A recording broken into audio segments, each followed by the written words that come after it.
Welcome everyone to Enlightened Masculinity. This is a podcast where we talk about the masculine, feminine, relationships, communication, mindset, personal development, all that stuff, but it's really geared at the modern day mystical masculine man. And by definition, that means there's going to be women around and the feminine is part of that conversation. So it's all welcome. Nothing is taboo. All is welcome. I am Yogi Chris, PhD. I'm one of your hosts, founder of Ninth Limb Yoga, author of many books, host of many podcasts, and travel the world teaching yoga. It's what I love to do. I also have a PhD in the human universities. I got it in engineering, and I apply that to how I talk, and you'll probably see it, how I break apart language and put it back together, and this and that and the other thing. So this is entertaining. It's going to be our opinions, but it is born of lots of research, lots of study, lots of practice, lots of relationships, and lots of living. So I am joined by my co-host, Akashanti Katakam from Montclair, New Jersey. He's a biotech research analyst. And, what does that mean? It means that he tells the higher ups who to invest their money in. And it's basically, he's like the research analyst for the biggest drug companies, the biggest drug dealers in the world.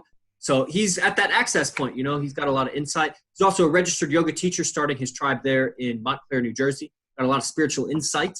And he's joining us here today, so I'll check in with him. It's been about a week since we talked, so what's going on with you, man?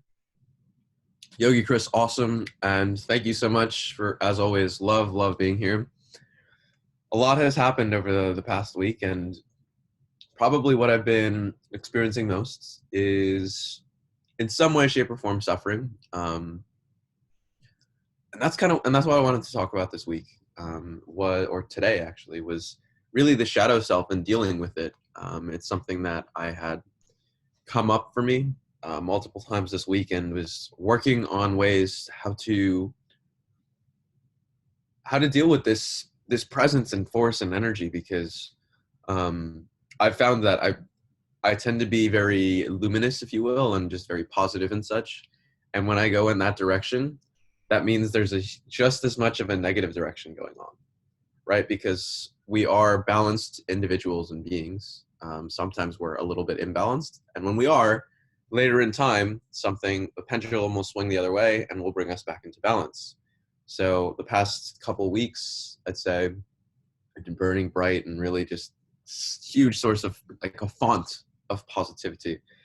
This past week was, oh man, really, really challenging me in many ways.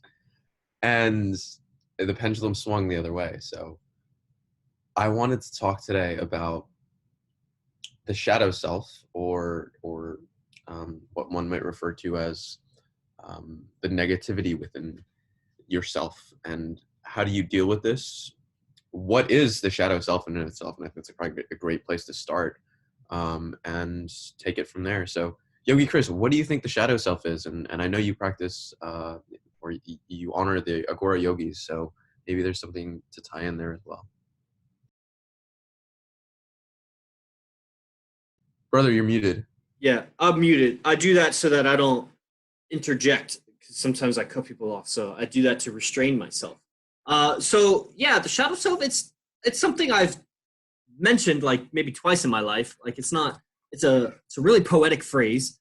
And it's not really part of a lot of what I teach about. So I'll just kind of, I've heard Vince talk about it a lot, and it's definitely a thing in popular and modern psychology that I've read about. I've come across it. Obviously, the shadow self, it's like the part of yourself that's unseen. And, the shadow self, you don't even know the shadow self until you shine light on it, and it becomes the self-self. But not the real self, like the atman, the self, the spiritual self. It's the self that you're identifying with. It's like your personality that you're unaware of until it kicks up. And then you're like, shit, that was part of my program. Like you don't know how you respond to certain situations until they happen. And when your response is you're unaware of that was your behavior or that was your ideas about the situation, then why were you unaware of that? It was because it was part of your shadow self. And I'm sure there's even more rigorous definitions of it, but, so that's the shadow self is that. And, part of enlightenment is to shine the light on all of that good stuff. Bring it to the surface and start cleaning it, because it's really hard to clean your house if the lights are off. So you turn the lights on, and then you can clean house and rearrange and all of that good stuff. So, yoga practice in general, which I'm a yogi, I do the podcast with Yuri and he's Buddhist, but I do yoga, and yoga as more of something, a science of physical practices and mental practices that transcend culture and time, that transcend, mythological belief systems, although mythologies do help give a little bit of understanding to the subconscious. And so I'm doing these physical practices of breathing, mantra, meditation, physical postures, the classical hatha yoga techniques to illuminate the darknesses within me. The difficulty then becomes really when you're in a isolation or practicing by yourself, it's really slow progress, and it's very, very, very easy to just delude yourself into thinking that you're enlightening darknesses within you, when really a lot of times you're just brightening the brightnesses within you. And when you go and interact with people, what I call social yoga, uniting minds, uniting bodies, uniting communications with other people, uniting with your environment, that's really going to kick up a lot of the shadow self. In relationships will kick up the shadow self. A lot of times, like in the second chakra, I teach this in the silent flute, but it's a really catchphrase. I've taught the chakra system, the whole chakra system 3 times. The first time was for free on my YouTube when I was in India, and I was debating whether or not I was going to start the silent flute. So I gave 20-minute videos on each of the chakras. And then I taught it again when I started the silent flute, and then I just taught it again about a month ago. And in that first time through, when I talk about the second chakra, which is your emotional center, where you get your emotional identity from, there was a catchphrase that I came across, and it was, you project what you reject. So you project to other people what you reject about yourself. And so basically what's that saying is, I see my shadow in other people. And so the intimate partner that you're with tends to be the recipient of all of your shadow self. You tend to see all of the negativities that you don't like about yourself in that other person, or you unload it on them. And it doesn't all happen at once, because you also see the goodness in them too. That's why you're in the relationship with them. But anytime you see problems with the other person, that's your shadow self, because that just appears to be what it is. Because when you resolve that, with the conflict with them or the problems that you have with their behavior, there seems to be a part of you that resolves, and a part of you that you're a little bit more okay with. So that's kind of, I think, in summary, that's what I would say about the shadow self is it's the part of you that you're rejecting, but it's still a part of your identity. It's part of your personality. And then the real question is, what the fuck do you do with it then? What good does that do us? So I'll hand that back over to you. What good is it doing you to acknowledge or codify, or just look at the part of you that's shadow? How has that benefited you to see it through that lens? Yeah, I think that's a great question, Yogi Chris. What's benefited me, I suppose, is, well, a better understanding of the self. I'd say I'd actually disagree with your point that the shadow self is not a part of the atma, as you mentioned, because I think it's uncovering a greater understanding of the self. And again, these are just different terms from different spiritual traditions, academic traditions, etc. But I'd say that, so there's 4 ways to break up the world. I don't remember this guy who mentioned it. It was one of the big defense secretaries. He says there's things that you know that you know. There's things that you know that you don't know. There's things that you don't know that you know. And there's things that you don't know that you don't know. That's Kissinger. Kissinger, that's right. And so it can get confusing in the sense of like, what does each of these mean? But what you know that you know is like your knowledge. What you don't know that you know is unawareness, I'd say. That's a part of unawareness. What you know you don't know is conscious unawareness. And then what you don't know is unconscious unawareness. And so when you're engaging with the shadow self, I think you're mining into that whole, what you don't know that you know, or what you don't know, kind of like that area of the self, and getting a better understanding of what is this what's going on here. It's because it's most of it's unconscious.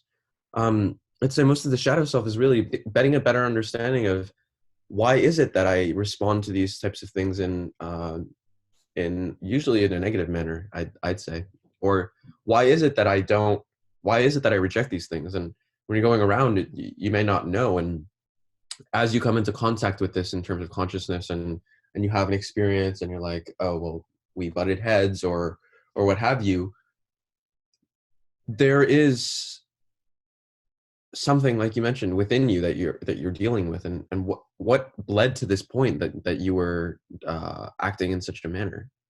Why is it that when we see something within others that bothers us about ourselves, that we immediately just shut it down and like, ah, that's stupid, or some way, shape, or something like that?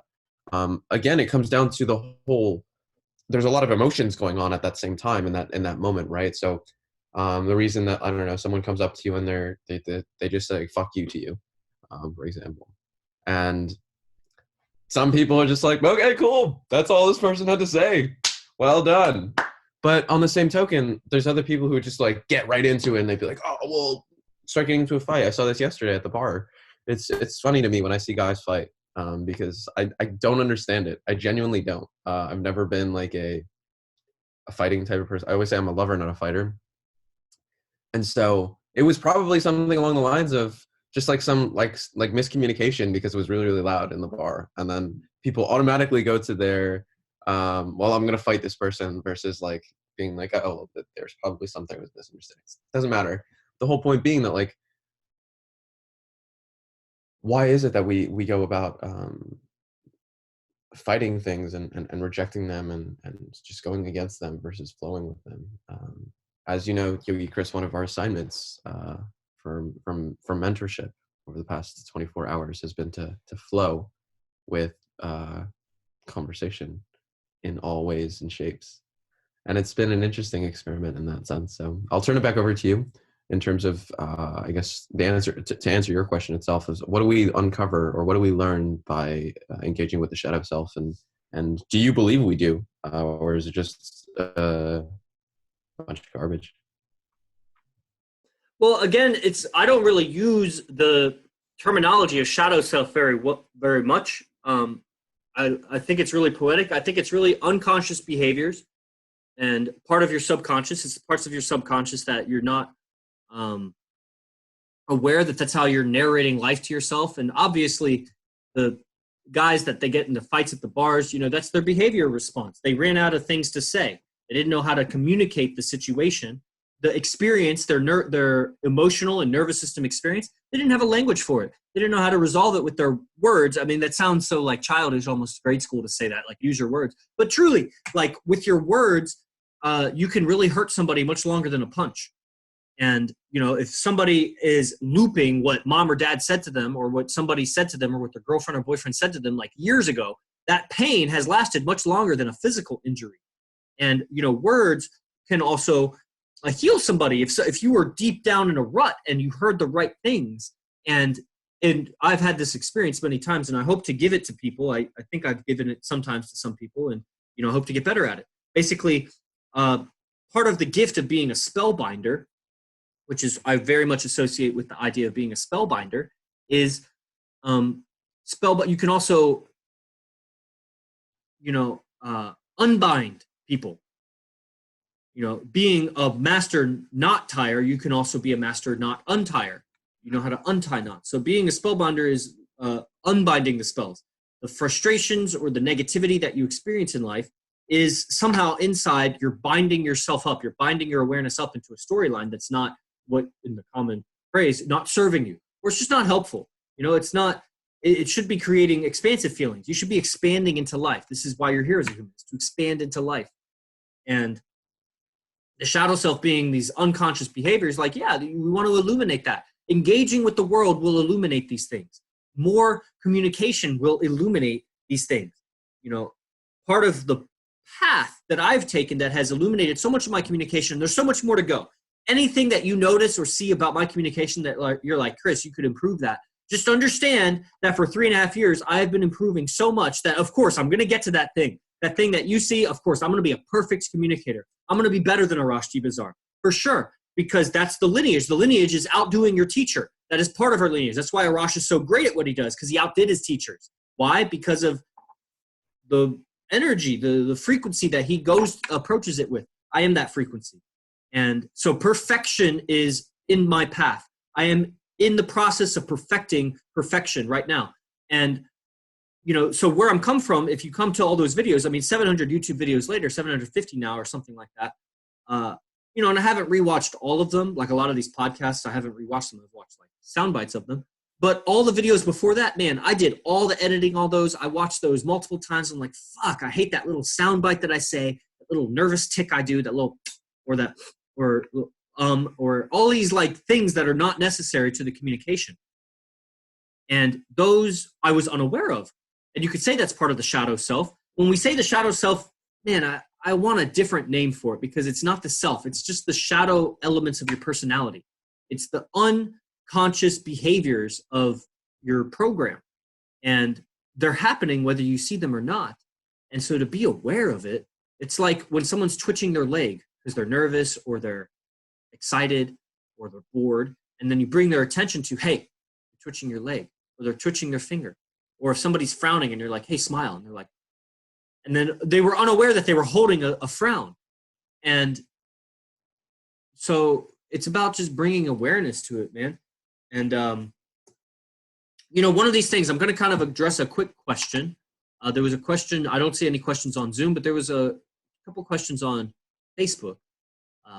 How should we feel about death? And how do we stop being after death? What does being mean to you? Being mean to you, man, that, you know, I don't know how helpful that is. Being is just like, you know, what are you doing? What are you thinking? Being is like, yeah, it's being, thinking, doing, communicating. It's all the elements of like, how does the world know you're here? That's your being. And, you know, do we stop being after death? You do to the people that can't see you anymore, but the universe still sees you. You still exist. So how should we feel about death? I don't know how you should feel about death. How I feel about death helps me put into perspective my shadow self. So when I see the contraction, it's a big thing. I did it on the Sangha last night. Where is the thing? Here, I'll show you really quick.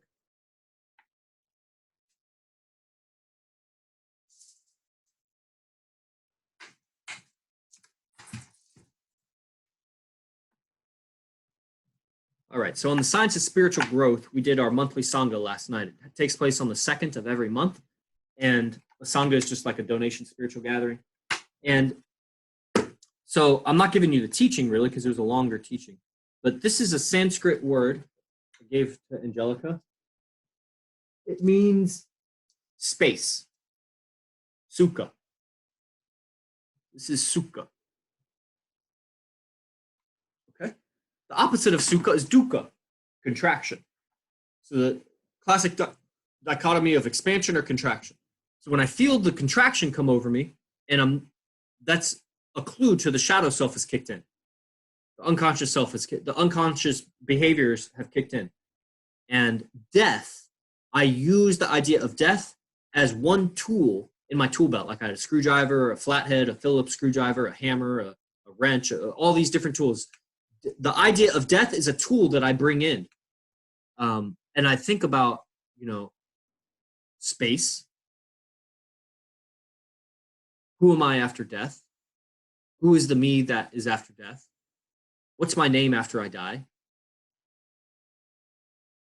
I'm living life step by step by step, one step at a time, moving closer and closer every step towards my maker alone. And what a blissful experience it is to finally reunite. And from that perspective, what's going on in my life right now? Like, how would that version of me look at what's going on in my life right now? Look at my inside emotions right now. Well, they would probably see it as a blessing. Something that Yuri has said, which I very much agree with, is that all emotions are just sensations. They're just experiences inside, and then we start naming them this, that, and the other. And So I use the idea of death and I'm already dead to look at my inner experience as just that. It's just an experience. And from the position of death, it's such a blessing to have an inside experience, because when you're dead, then that's not happening. And you don't have a body to feel the inside experience through. And so you begin to be grateful and really appreciate the contraction feeling, which immediately injects some space into it. You start to expand that contraction feeling. And, so this is how I look upon it. And I know the Agores will also, they do lots of death meditation. One of the things that I felt so closely with the Agores is, the death meditation on top of a dead corpse. They would grab a freshly dead human body and draw a circle around it at night and drink a fifth of whiskey and sit on top of a dead human body and don't move there for all night. And spirits will come and visit, and it's tormenting. It'll fuck with your human mind to sit on a dead human body for any amount of time. Even just to be close to it is weird. And then sit on it, touch it, don't move, and let whatever thoughts come. And, the other side of that is a very strengthened persona. It could also become very fragile and brittle. So this is where you get some very spiritually advanced people can be easily broken if they move outside of their practice. And so part of my practice is being very adaptable to all situations. So I bring that realization of death. What is my life? How would I analyze my current life experience from death? And I bring that to the people. And the people help me soften it. And so this is, I think, being part of an enlightened masculine. I don't know. What do you think about that, Akash? Like, going deep into your spiritual practice sometimes can make us a little brittle, a little fragile. We're very honed and tuned, but almost like a crystal quartz. It's just so fragile. You click it wrong and then it cracks. And the most beautiful music then becomes muted to, the little fragility that was there. And I don't know, just what do you think about anything I just said? Like, I kind of forget what the original question was, but I'm just kind of talking about death and shadow. Yeah, many things came up in that.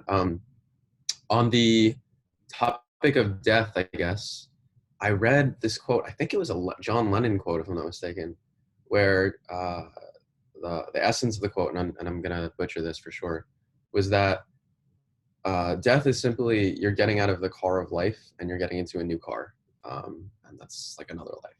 And so the whole idea is that like you're just changing like the cars that you're getting into and out of. And I thought that was a really interesting way of thinking about it. It's like, well, if you're getting into a new vehicle to like travel in, what is there to be scared of? What is there to worry about and whatnot? I mean, yeah, you could be getting in a car with a bunch of gangsters who just want to beat the shit out of you. You could be getting in a car with, I don't know, a bunch of models, and you're going to have like a party and a blast, So no one knows what that next car is or what's going to happen. And it's the big question that's burning on everyone's minds, like in the background. But yes, I completely agree that death can be a tool, and death is a tool. I wear a skull ring, and again, that for me, that's a reminder of death is around. Be aware, and think about, since death is around, how do I act in this particular moment? That's a brilliant way that you mentioned in terms of this space. Getting back to the other question, I guess, was how do spiritual people, or I completely agree with you. It's a lot of spiritual people are very like delicate, if you will, in the sense of things have to be their way, and if things aren't their way, then they like freak out, they go ballistic. You see a very violent, destructive person that you're like, whoa, how did that happen? I thought this person was like great and all that fun stuff. And again, this comes down to the whole idea, I think, in terms of alchemy, the law of polarity, right? So when someone burns really bright, and I alluded to this at the beginning, when someone burns really brightly, and when we say bright, I mean like, let's say like enlightened. When you're very enlightened, or you have a lot of positive energy, like even we'll see it even like when you run your hands or your body up against like wool or something like that. You're transferring a lot of all of these like electrons to your body, and then you tap like the doorknob and you get zapped, right? It's like we can't stay so charged like for such a long time. Like that charge needs to go at some point. So when people become more enlightened, they bring up all of this stuff, and they're more aware and whatnot. They can only sustain this for like a specific period of time before that energy the opposite polarity needs to occur, right? So in that time when electrons are being transferred from your finger to the doorknob, both parties, if you will, are getting depolarized. So we have the positive and the negative, things flow through, and now they're both neutral again. And so that's what happens with people, is that like they've been burning so bright at such a level that it's like, okay, well, life is going to deal you with something that's going to put you again back in your place of, you've been vibrating at such a high frequency, we have to cut you down so you can continue to grow. And it's just a process. I mean, it's all a cycle, right? It's like, if you don't get cut down again, then you can't grow back up again, and then you can't get cut down. Like, it's a cycle of life. So I'll turn it back over to you, Yogi Chris. I think there's a bunch of ideas I'm seeing. Well, it's funny because you said cycle. I thought you said psycho. I thought you were like, this is all psycho. And that would have made sense too, because it's all psychological, but what you meant is it's a cycle. Yeah, when you were saying, electrons, and I was immediately thinking of like karmic transfer. It's like electron transfer, energy transfer. And, I'm a big believer that no matter what I'm feeling in my body, I can retain control of my mind. That the electrons or the emotions or whatever, the idea of like a shadow self is like, there's a part of my mind that I'm unaware of, like, this is how I'm behaving, like I'm just doing it. One of the questions that has come up here on this podcast was, do animals have free will? That's the shadow self. The shadow self is the part of you that doesn't have free will. You're not willfully doing anything. It's just a stimulus response, a push button, here you go. And animals have as much choice as they have awareness.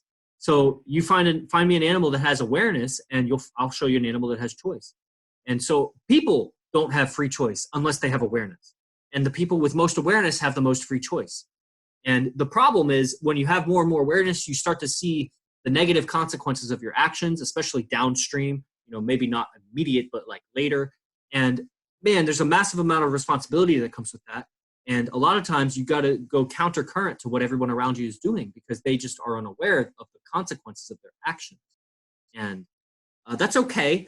So you just become more selective with who you're around and what you do with your life. And, in the nature of the modern masculine man, you still engage with life. Like, I'm learning more and more how to be pleasant and accepting and soft in my communication, because so much of my interpretation of other people's suffering and so much of my interpretation of other people's shadow behaviors is my own shadow behavior being projected on them.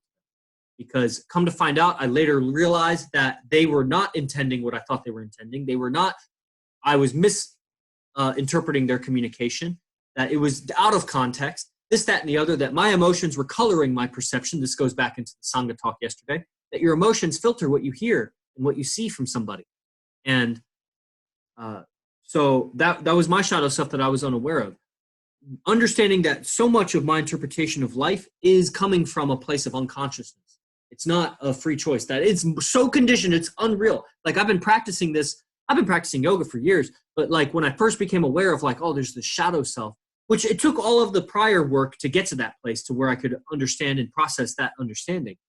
But I've been on this path for like 3.5 years. So that's like 2.5 decades of doing it the other way, of just being an animal. I was being an animal in my free choice, in that my choices were basically what was presented in front of me. I was like a rat in a maze. Is that really free choice?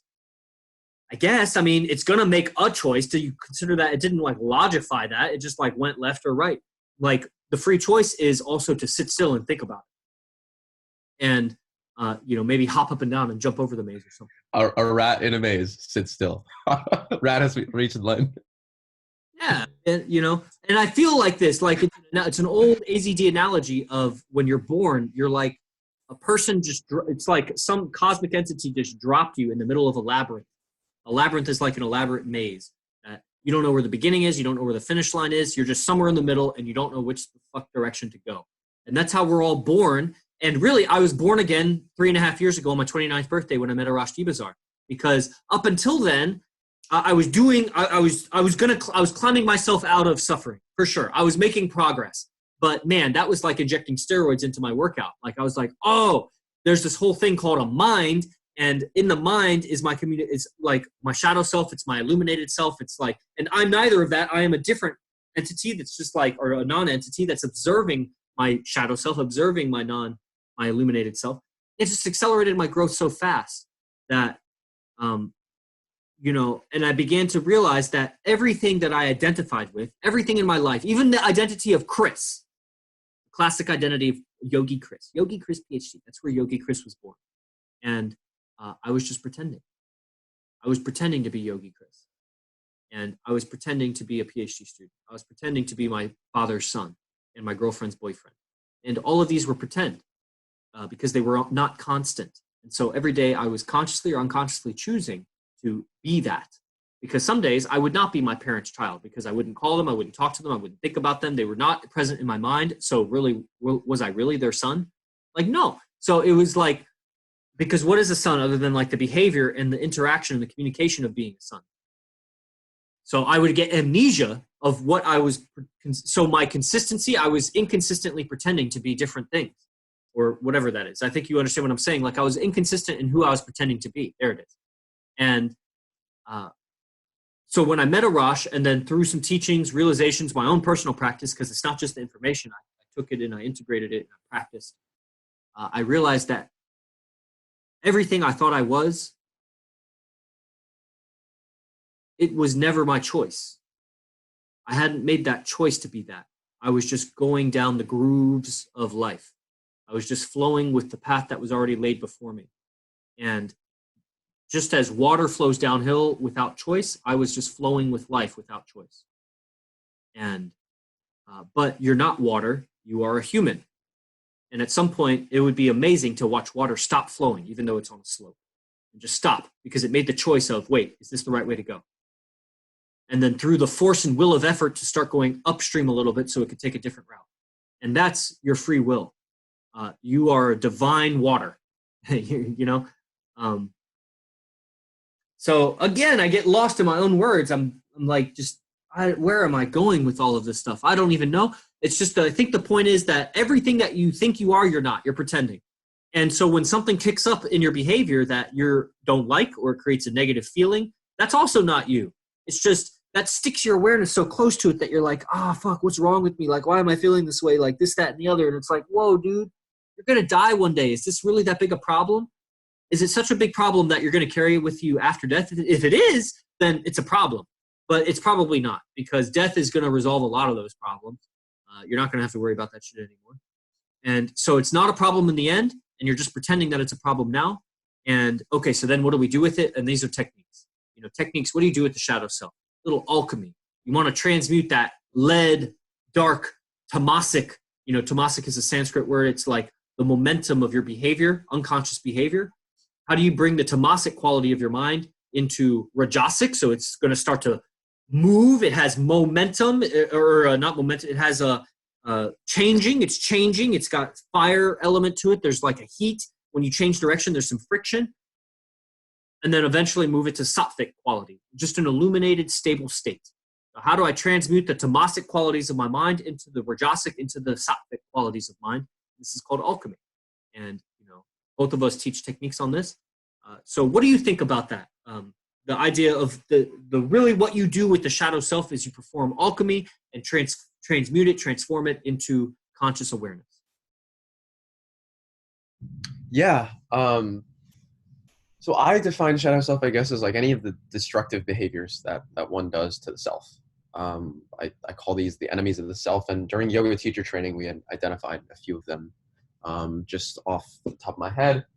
So it was sloth, restlessness, craving, doubt, and I can't read the last one right now because I don't have my glasses on. But these things that, like, when you see them, it's things that damage you.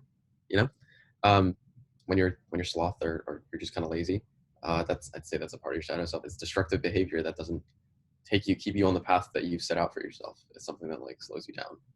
Same with doubts, same with all these others that I just mentioned. So I think the whole idea is to bring more awareness to this, realize and recognize in the moment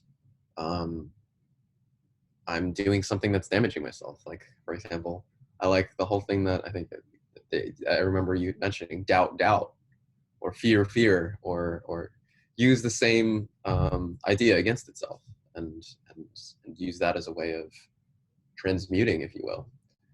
Because it's really taking, like you mentioned, it's taking something that's negative, working with it a little bit, and then making it into something that's positive. That's what alchemy is. That's what transmutation. That's all this is that you become more aware of what is the negative, play around with it a little bit, using your words, using your mind, and then it becomes positive because you've reframed it, and it's now something completely different.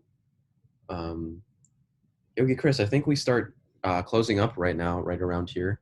This has been a phenomenal talk, as always. Every single time I'm sitting down with you, my mind's just blown, and I love it. I really, really do. It's just the way you frame things, both from the academic and kind of very logical, like organized mind, and then the spiritual qualities of just being able to flow with things and go with them as they are is just, it's incredible, the combination of the two. And I love communicating with you in that regard, to see how you frame these things. So I turn it back over to you right now in terms of things that we can see. I mean, I know you've got a few communication products out right now. Obviously, Silent Flute and Ninth Limb. Maybe you can tell us a little bit more about some of these things. Man, Silent Flute is really where it's at, guys. This is where I teach techniques. Like yesterday in the Sangha, I just gave 4 or 5 shifting in beliefs. And basically the shifts are: you're communicating your reality into existence, that your emotions filter your communication, your self-talk is creating your emotions, and that to become aware of what you're saying to yourself is breath and meditation. And so breathing can change your reality. Now, there's techniques once you become aware of your self-talk, once you become aware of your belief systems, your shadow self, parts of you you're unaware of. What do you do with that shit? Like, you'll drive yourself crazy if you keep looking into the abyss. You'll become the abyss, and then that's not going to change anything. You got to be able to, like, change these things around. There's techniques for this. There's techniques that will help illuminate what you're saying to yourself. You know, we got more questions coming from Salman, Akhtar, Andres Capacho. More questions coming in. Guys, if you got some really great questions, and they're really deep, I highly recommend Explore the Silent Flute. It's my monthly subscription program. And, you know, we go deep into these topics in lectures, and I give you customized modules to practice with. You know, there's hundreds of private videos there that I just give you a customized routine based on what you're desiring. We do a quick clarity call. So this is basically the process. The process is you get on a phone call with me. We talk about it for about 10 or 15 minutes of what are the exact outcomes you're wanting. Can I help you with these outcomes? The outcome is like a transformation, something different from where you are now to where do you want to be? What's that like? What's getting in the way of this? What do you think you need for this? Here's what I think you need for this. Do we agree on the curriculum? Okay, cool. Okay, send me the money. I'll send you the curriculum. You get the videos. Then you come to lecture, and we talk about higher level teachings. And then I answer questions, and we just facilitate the growth. It's a classroom experience that you'll never find in a yoga studio until Ninth Limb opens up a yoga studio. And that's going to be the greatest yoga studio in the whole fucking world, except for maybe a couple of ashrams there that I'll end up going to. You know, when we're talking about John Lennon, you know, he learned his yoga from Maharishi Mahesh Yogi. And this is the founder of Transcendental Meditation. So that's yoga awareness. He got it from yoga philosophy. But it's a great analogy. It really did something for me to think about. Get out of one car, get into the next car. It's not such a big deal. Now, in the end, there's still going to be stresses. There's still going to be things that you think about. These are going to be unresolved conflicts, unresolved communications with people. So you got to get your communication right now. Don't wait for the future. Start working it now, because I'm here to tell you that when you start getting it right, you've got a whole momentum, a whole lifetime of miscommunications that you're going to want to sort through, and it's going to take time. And you're going to want to resolve all those conflicts with family and friends and your current relationships and all the shadow behaviors that get picked up. So there is no substitute for Silent Flute training. One-on-one training is obviously available. Contact Akash. Akash has lots of awareness, and he'll be able to transmit some of that to you, if not all of that. And where you find that is at ninthlimb.com, or just send me a message and we'll get you set up on a clarity call. Again, if we don't even feel like we're a fit for each other, then we won't work together. It's not a big deal. It's a free call, so I would recommend, if you're interested, take advantage of that. As far as the communication products, I will be releasing raw communication techniques. This is a folder module of 10 communication techniques that you know, will really be potent. It's just a matter of, you know, putting out the Facebook ad, making the flyer, put it out there. So that'll be coming. Look for it soon. I know I've already talked about it in the past. So when it comes, it comes. If you don't want to wait for it, then sign up for the Silent Flute. Lectures are on Mondays, so that's starting tomorrow, the next week of that. And then any last bits from you? Anything coming up from you? Anything you'd like to offer people? Yeah, sure. So just piggybacking off that, I'm actually a silent flute apprentice now, and the reason why I even became a part of this was because this is how much I believe in Yogi Chris itself. So I want to spend more time with this and learn from him. So that's my vote of confidence in Yogi Chris. First off, so I completely believe in it, and I encourage everyone else to check it out. In my regard, I'd say that there's a couple things that I've been working on. We have our first yoga hike. That'll be next Saturday. You can find it on Airbnb in the Montclair area. Aside from that, I've been doing a couple private sessions. So if you are interested, feel free to reach out to me and contact me for any information. DM me on Instagram, Facebook, etc. And this is what I have right now. I've been putting out a bit of content right now on YouTube. So the last video was on Ujjayi breathing.